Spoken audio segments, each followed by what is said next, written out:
I think I got one. What? Another one? You gotta be kidding me. Woo-wee! This one's a beaut. How many Christians have you even caught today?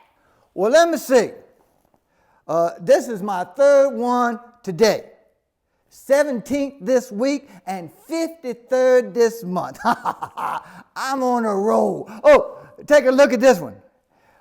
6 feet 2, 235-pound pastor. A pastor?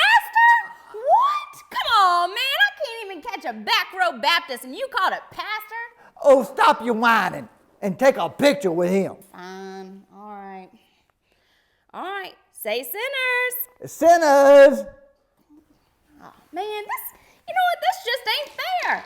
I'm putting in just as much as work as you are catching Christians, but you know what? You just keep catching them all, and I'm getting nothing. That is the saddest story ever told. Don't patronize me. You know, you're just better at this than me. Yep. But I want to get better. I just don't know how. Sure wish I knew somebody who had a little bit of experience at catching Christians. You know, someone seasoned, somebody who could help me out, someone who's an expert who wants to mentor a fellow demon out. You know anyone who might could do that? I'm not sure, but when I find someone like that, I'll let you know. Come on, Hornswoggle, I'm desperate. Desperate? Now there's a word I love. Here's what I'll do for you, Scabsworth. I'll tell you everything I know in exchange for your first 5 catches. You know what, fine, whatever. Just teach me, all right? All right. All right. Here's the deal. Catching Christians, it ain't as hard as it seems. Yeah, for you it's not. Just listen. It ain't as hard as it seems as long as you know a few things up front. Now, I ain't talking about knowledge you got from that fancy school for deceivers. No, I'm talking about real knowledge you learn from actually catching Christians. Pull in your line for me. All right. What kind of bait you using? Bait? You use bait? I just had my hook out there. Oh my, you're dumber than I thought. Look, you ain't never gonna catch nothing worth catching unless you have the right bait. All right, fine. The right bait. So how do you know what's the right bait? Well, that's the tricky part. You see, not every type of bait works for every Christian. You got to know a little bit about who you're trying to catch first. Well, what about that big old pastor you just caught? What kind of bait you used for him? Well, pastors, they can be tricky because they're leaders, you know. They typically know the Bible and they know it pretty well and they try to live right. So I didn't go for the obvious bait. With this one, I used a combination of lust and pride. You see, I dangled a pretty young secretary in front of him, one that I knew he'd find attractive. And then I convinced him that he deserved to make a mistake. In fact, he'd earned it after years of faithful marriage and commitment. And the pathetic little man believed me. Now he's mine. Well, what about for me? I've been trying to catch this Christian teen for a long time now, and I can't even get a bite. What bait would you recommend? Well, that depends on a few things. Is it a male or a female? Well, I'm planning on trying to catch the man first, but then I'm going to go for the girl after that. Well, that's awfully ambitious of you, considering you have no idea what you're doing. Go grab my tempting box. Oh, it's right over there. Okay.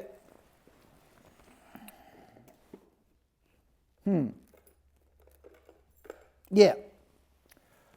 Well, with a male teen, I'd start with lust. They all struggle with it, and most of them, even the hardest to catch, don't recognize what's going on until it's too late. But if they're a particularly hard Christian to catch, you might need to cover that lust with something else. Wait, you put bait on top of bait? Isn't that a lot of work? Yep, it is. But you ain't going to catch nothing worth catching without putting in some effort. Look, here's what to do. Sometimes I like to throw laziness and apathy on top of the lust. What? I just don't get it. That's cause you ain't so bright. But I'll spell it out for you anyway. You see, if you get them to start nibbling on the laziness and apathy, it gets them bored and disenchanted. They start to think, I've heard this all before and I don't care anymore.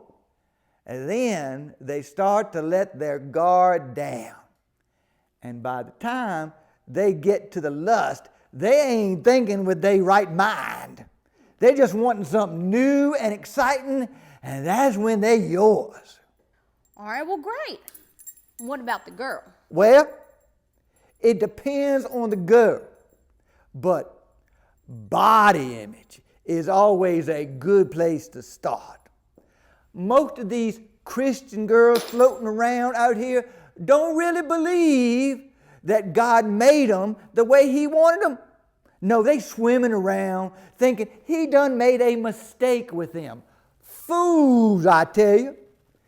You get your girl trying to become something she ain't designed to be, comparing herself to everyone else, wanting what they got rather than what God got for them, and pretty soon you have her right where you want her. That sounds great. Yep. And if that don't work on them, I got a special trick that I occasionally use. Oh, tell me, you just gotta tell me. Well, I'm not so sure. I mean, I've kept it secret for a long time. It seems like a shame to share it now. Come on, Hogglesworth.